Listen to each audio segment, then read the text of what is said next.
Well, it really has been unpredictable speedway here. They've been up, they've been winning, they've been looking good. The next race they've been looking, well, indifferent. And Michael Lee there in the red helmet kind of coming into heat 12 had a win and really looked as though he might be in line to retain this Intercontinental crown, which indeed he holds. And let's have a look at the rider in blue. That's Hans Nielsen.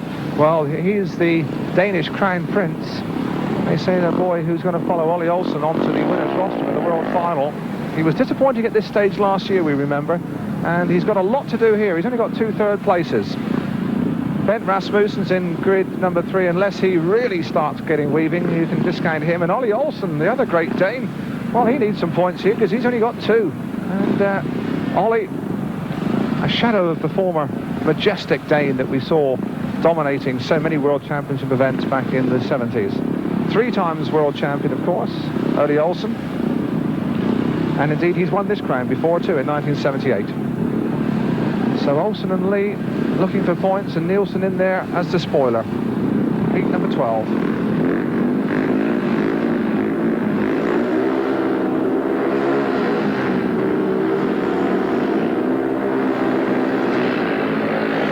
And Olsen has been left at the start. Lee makes it. Nielsen, and down goes Rasmussen, and down too goes Nielsen.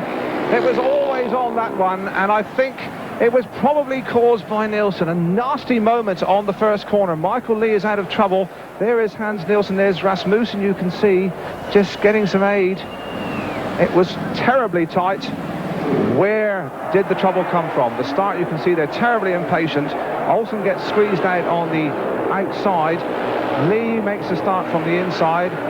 Across comes Rasmussen. He and Nielsen there, his fellow countrymen, really getting tight. Rasmussen's the first to go, and he's bringing down Nielsen, and really it's difficult to pinpoint who exactly was to blame for that. I would have said first Ben Bunching. Nasty wallop into the fence by both the Danes, though. Well, there is Rasmussen, and Nielsen is still down. And we said, when we looked at it again, that it was difficult to pinpoint the reason for the accident, and we have a rather surprising decision from the international referee Tore Kittelsen from Norway, because the word we've got is he's excluding both of them, and that's very unusual. We now have got the referee, the FIM referee, to have a look at that incident in Heat 12 again. Tore Kittelsen, it must be said, one of the world's most experienced and well-respected referees. Tore, here's Heat 12 again. Now you talk us through it. Yeah, the start is very difficult for me. I cannot use any slow motion up in my head, but have a look now. See all the riders coming into the first bend. In my opinion, both of the riders were...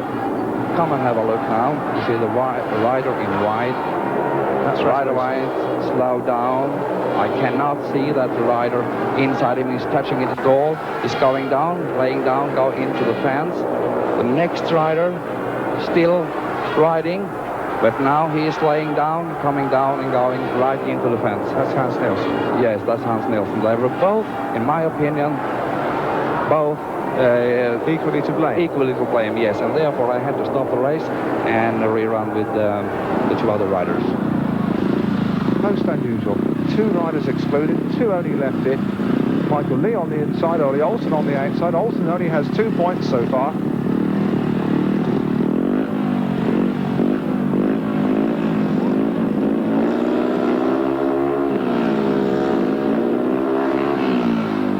It's still very tense. And Olsen is the impatient one. He kicks his clutch there, but I think it's Ollie rather than the bike. Away this time. And it is Michael Lee as they both rear and pull the air up to the first corner. Lee leads it. Now Olsen trying one of his dashes around the outside, but Lee has the power down the back straight. And Ollie Olsen's right out in trouble on the dirt there at the pit corner. Michael Lee. Olsen now trying the inside run on him. Now Olsen will not give up easily, but he really has not looked in the type of form that we saw dominate World Championship events back in the late 70s. Hasn't really been a lucky World Championship hunter, although he's won the title 3 times. He's had some bad luck. We saw him at Wembley in at this stage a few years ago, missing out, and we saw him in Gothenburg when he crashed first time out. Michael Lee, of course,